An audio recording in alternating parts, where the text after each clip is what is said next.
and I spent the better part of 8 years here at the TV Academy as COO, and it was probably my favorite job. It's very up there with my WPLG days. It has less influence than the PLG job. When you're a general manager in a medium-sized market, you're like the publisher of a newspaper, and you're very important in the city, and you know all the movers and shakers. In this job, I work for governors, and I work for officers, and I work for members, so it didn't have the kind of power.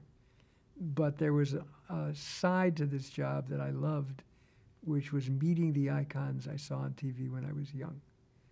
I mean, how often can you have lunch with Stan Freberg or Carl Reiner or Betty White, which I did.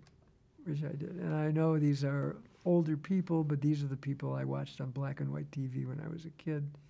And just like working with Dick Clark, it was just wonderful. It's a dream come true for a kid from Cleveland, because watching the black and white images, you never think that you're going to ever meet any of these people. It never even enters your mind that you're going to know these people, even if it's in a business sense. And to be able to spend some time with each of them really has made me very fulfilled and happy. My job at the Academy was pretty good. We, again, goes all the way back to Cap Cities. Follow the money. I wanted to make sure the Academy would be much stronger when I left it financially than when we started. And I did little things all along, which increasing the amount of Emmy Magazine that we did, and then increasing the rates on Emmy Magazine, and then increasing the costs of getting into the contest for the Emmys, increasing membership dues, all these little things. And not a lot, but all these things mount up to be a lot of money. And watching the expenses where we really don't go up too much every year.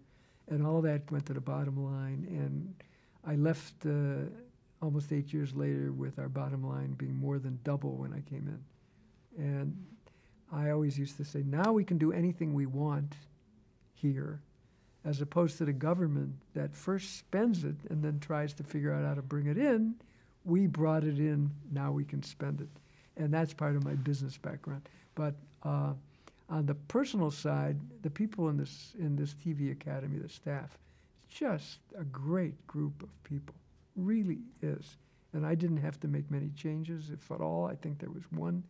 And again, my feeling about you go in and you assess the people that are there, and if they're good enough, they may not be A students, but if they're B students, good enough, and especially in a nonprofit. And I just enjoyed meeting and dealing with the people for almost the entire 8 years almost. And so that was the other part of my multi-career.